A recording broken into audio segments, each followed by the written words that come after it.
राम लखन सीता सहित हृदय बसहु सुरभूप।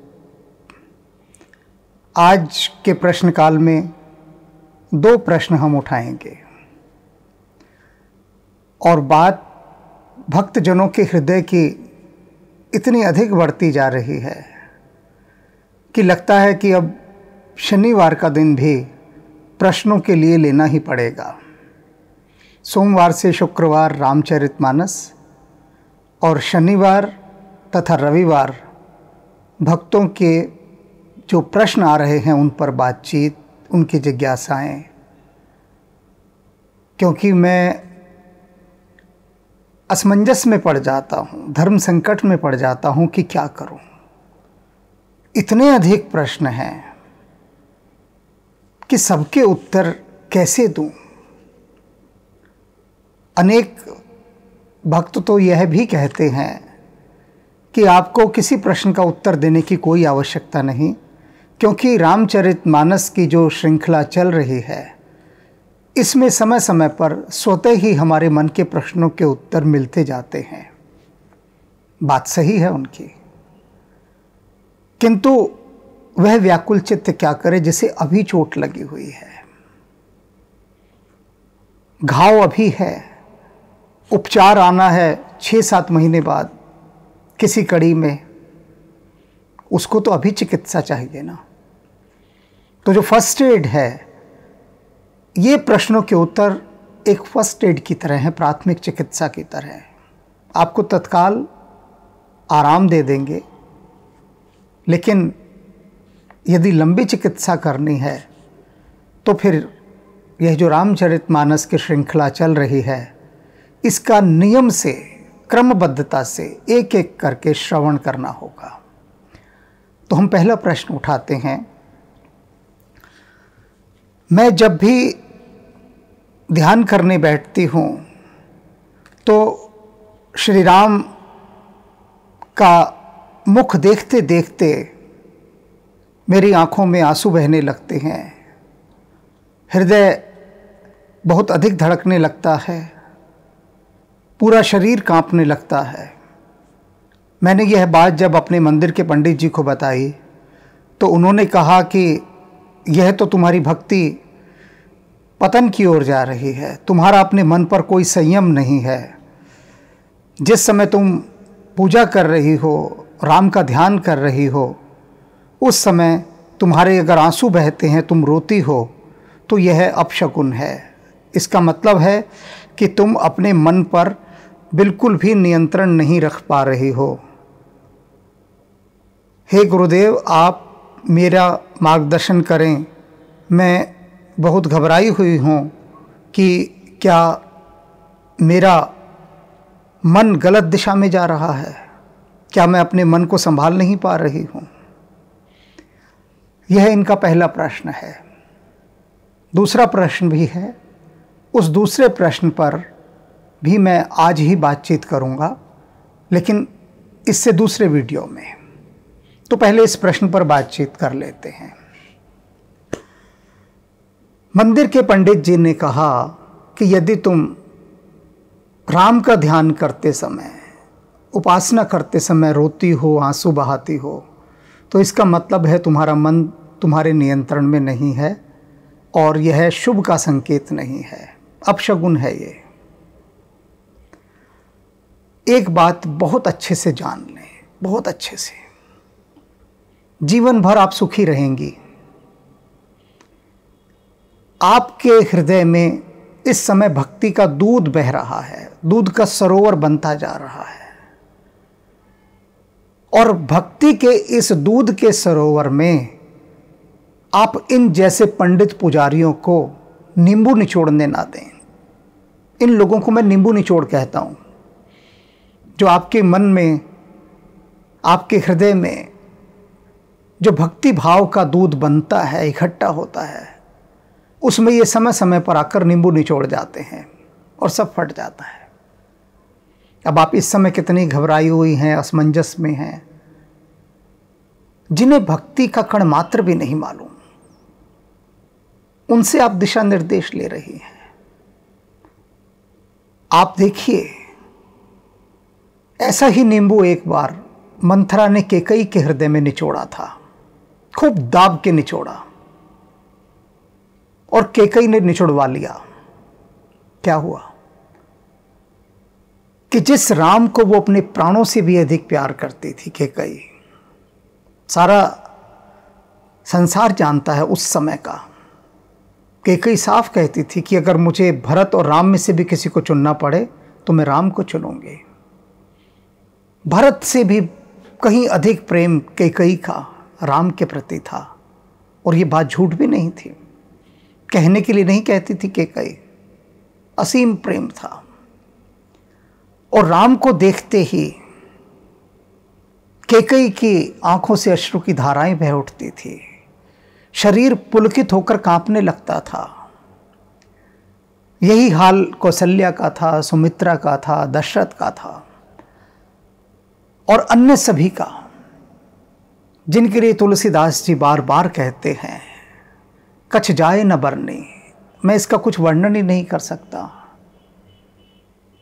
मुंह से बोल नहीं फूटते हैं उन लोगों के जो राम का दर्शन कर रहे हैं, जो भक्ति में डूब गए हैं, अबोले हो जाते हैं, हृदय पुलकित होकर कांपने लगता है, अश्रु की धार बहने लगती हैं। और ये तो उनके साथ हो रहा है जो राम के पिता हैं, माता हैं, अयोध्यावासी हैं, उन लोगों के साथ।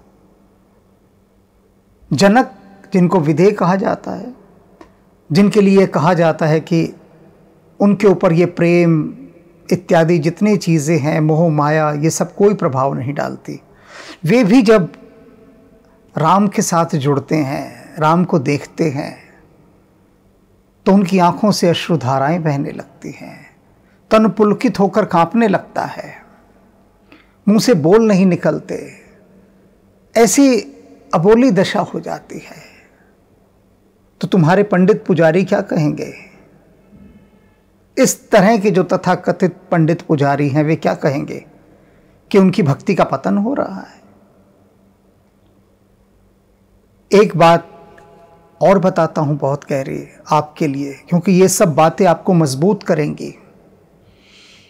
तुलसीदास जी ने हनुमान जी से कहा कि आप मुझे कहते हैं कि राम जी ने तुमको अपना लिया है, मैं कैसे मान लूं?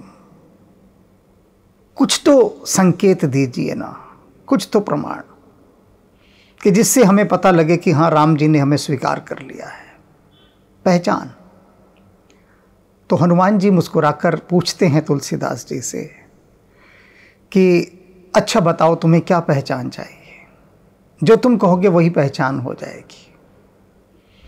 तो तुलसीदास जी कहते हैं कि जब भी मैं राम का नाम लूं, राम में जैसे ही डूबना शुरू कर दूं, मेरे हृदय के भाव अश्रु के रूप में बहने लगे, मेरा शरीर पुलकित होकर कांपने लगे। ये लक्षण दिखाई देने चाहिए कि आंखों से अश्रु की धाराएं ना रुके, राम मेरे भीतर ऐसे वाष्प बनकर, ऐसी भाप बनकर उठें कि वह वाष्प आंखों के माध्यम से बरसने लगे, ये मेरी आंखें मेघ बन जाएं, और वह जो राम के प्रति भक्ति का भाव है वह आंखों से वर्षा के समान झरने लगे। हनुमान जी ने कहा तथास्तु, ऐसा ही होगा। और तुलसीदास जी का वही भाव हर समय हर पात्र में दिखाई दे रहा है। यह भक्ति की उच्च अवस्था की ओर बढ़ने का लक्षण है, जिसे वे तथाकथित पंडित पुजारी आपको पतन का मार्ग बता रहे हैं। एक उदाहरण और देता हूं। एक गुरु के पास साधना काल में जब मैं था, तो वे गुरु मुझसे आध्यात्मिक कथाएं लिखवाया करते थे। वे बोलते थे और मैं लिखता था। तो कुछ दिन बाद उन्होंने कहा कि ईशान, तुम बॉल पेन का इस्तेमाल किया करो, क्योंकि मैं निब के पेन से लिखता था, फाउंटेन पेन मुझे बहुत प्रिय रहा है, क्योंकि उससे जब हिंदी लिखते हैं तो जो एक घुमाव, जो एक मोड़ बनते हैं, जो कर्व हैं, वो फाउंटेन पेन से ही पैदा होते हैं। पहले मैं होल्डर से लिखा करता था और उससे पहले कलम से, कलम दवात, तो खैर वो पुरानी बातें हैं। तो मैं फाउंटेन पेन से लिखता था। उन्होंने कहा बॉल पेन से लिखा करो। तो मैंने उनसे कहा कि गुरुदेव जैसा आप कहें, किंतु क्या आप बताएंगे कि आप क्यों बॉल पेन से कह रहे हैं, जबकि आप जानते हैं कि फाउंटेन पेन से मैं बहुत अच्छा लिख पाता हूँ, सुंदर लिख पाता हूँ। वह जो हस्तलेख है फाउंटेन पेन से जब आता है तो आप भी उसकी प्रशंसा करते हैं।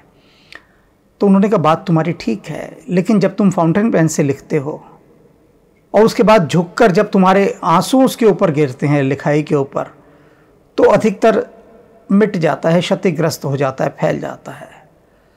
तो या तो तुम लिखते समय आंसू मत बहाओ या बॉल पेन का इस्तेमाल कर लो, चुनाव तुम्हारा है, बोलो क्या चुनना है। तो मैंने कहा कि मैं बॉल पेन ही चुनूंगा, क्योंकि वहाँ मेरा बस नहीं है। जब आप आध्यात्मिक कथाएं लिखवाते हैं तो भीतर जो वाष्प उठती है वो अश्रुओं के माध्यम से गिरेगी ही गिरेगी। मेघ भी क्या करें, जब सागर का जल इतना भाव बनकर ऊपर उठेगा तो उन्हें तो बरसना ही होगा। क्या करें, पूर्णिमा का चंद्रमा हो और सागर उछाले ना मारे, ऐसा कैसे हो सकता है। तो गुरुदेव मैं बॉल पेन का ही इस्तेमाल कर लूँगा। और रामकृष्ण परमहंस का तो मैंने आपको कितनी बार उदाहरण दिया कि राम का नाम आते ही फिर समाधि में प्रवेश कर जाते थे। नाम सुनते ही शरीर का बोध नहीं रहता था, एक व्यक्ति हर समय उनके साथ होता था संभालने के लिए। हमारी तुम्हारी तो कुछ भी नहीं, राम की ओर गति है जो रामकृष्ण परमहंस की थी। वे विवेकानंद से कहते थे कि जो उस युग में राम हुए और कृष्ण हुए वे यहाँ हैं, वह मैं ही हूँ। इतनी बड़ी बात, और ये बात सही है। वे जो राम, वे जो कृष्ण हुए, वही इस आधुनिक काल में रामकृष्ण परमहंस देव बनकर आए। भगवान रामकृष्ण परमहंस। आंसू नहीं रुकते थे उनके, नाच नहीं रुकता था। और यही बात आगे मीरा की ओर जाती है। मीराबाई, आप तो आंसुओं की बात कह रही हैं, उनका तो भावातिरेक इतना बढ़ गया था, ओवरफ्लोइंग, कि अश्रु के साथ साथ पैर भी नाच उठे। पग घुंघरू बांध मीरा नाची, बावरी हो गई नाच नाच कर, और कहने लगी जो मैं ऐसो जानती, प्रीत किए दुख होए, नगर ढिंडोरा पीटती, प्रीत न करियो कोई। सच में बड़ा दुख होता है, बड़ी पीड़ा होती है। प्रीत किए दुख होए, अगर प्रीति हो गई सच में राम से, बहुत दुख पाएंगे आप, क्योंकि आपको ये संसार ही दुख देगा। मीरा कितनी सम्माननीय है, आज आप कह रहे हैं, है ना। आज कोई मीरा को कुलच्छनी, उल्टा कहेगा? आज कोई नहीं कहेगा। लेकिन जिस समय मीरा थी, सर्वाधिक गालियां आज तक किसी को पड़ी हैं तो मीराबाई को पड़ी हैं। लोग कहते थे उल्टा है, कुलच्छनी है, कहना पड़ रहा है। भगवान कृष्ण क्षमा करेंगे, क्योंकि मैं केवल उदाहरण दे रहा हूं उन लोगों के। और मीरा कहती थी उनकी गालियां सुन सुन के, संतन के ढिंग बैठ बैठ लोक लाज सब खोई, कि मैंने इस प्रेम के मार्ग पर चलकर अपनी सब लोक लाज खो दी है। कोई मर्यादा नहीं रखी। लोगों ने उसको जो कहा वह बहुत अमर्यादित था। भक्ति की पराकाष्ठा को पहुंची हुई मीरा को लोग उल्टा कह रहे हैं, कुलच्छनी कह रहे हैं, और भी न जाने क्या क्या। सोचिए, ये वही पंडित पुजारी थे उस लोक के, उस समय के, उस काल के, जिनसे ये बर्दाश्त नहीं हुआ कि प्रेम में मीरा का नाचना। सह न सके वे, संसार न सह सका और विष भेज दिया उनको पीने के लिए। कि ये लो, और वह तो उसको भी कृष्ण का प्रसाद मानकर पी गई। सांप भेज दिया मारने के लिए। तो यदि सच में भक्ति के मार्ग पर बढ़ेंगे आगे, राम के साथ प्रीति जोड़ने की बात करेंगे, तो चिंता न कीजिए, आपके चारों तरफ बेहिसाब नींबू निचोड़ खड़े हैं। आपके उस भक्ति रूपी दूध में आकर पल पल वो नींबू निचोड़ेंगे, तैयार खड़े एकदम। नींबू हाथ में है, बस दाबने को तैयार हैं। अब सारा खेल आपका है कि क्या आप उनको अनुमति देते हैं कि वो आपके भीतर आके नींबू निचोड़ जाएं, नमक डाल जाएं आपके दूध में। नहीं, मीरा ने अनुमति नहीं दी, कतई नहीं दी। क्या क्या नहीं कहा लोगों ने, लेकिन नहीं, वह तो ऐसी बावरी हो गई उसके प्रेम में। तो ऐसा ही बावरापन चाहिए कि कोई कुछ भी कहे, कोई कुछ भी कहे, लेकिन इस भक्ति के मार्ग पर न जाने क्या क्या होता है। अभी तो आपके आंसू बह रहे हैं। धन्य भाग राम जी का कि नाच नहीं नचाया उन्होंने। तुलसीदास जी कहते हैं ना, सब ही नचावत राम गोसाई। भक्ति यदि बढ़ जाती है तो नाचना पड़ता ही है। चैतन्य महाप्रभु को देखिए, क्या कहिएगा। ये पंडित पुजारी उनको बर्दाश्त नहीं करेंगे, चैतन्य महाप्रभु को, जो आंसू बर्दाश्त नहीं कर सकते। तो अश्रु का बहना तो भक्ति मार्ग में समझ लीजिए ये आंसू नहीं है, जैसे अमृत बरस रहे हैं। परमात्मा अपने होने की पुष्टि कर रहा है कि मैं तुम्हारे भीतर से उमड़ घुमड़ कर अब तुम्हारी आंखों के मेघों से बरस रहा हूं। बरसने दीजिए इन आंसुओं को, बहने दीजिए।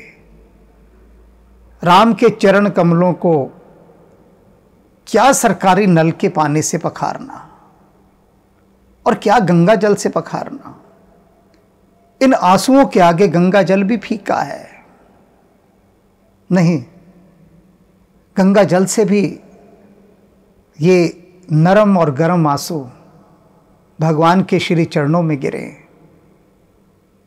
तो राम आप पर रीझे ही रीझे।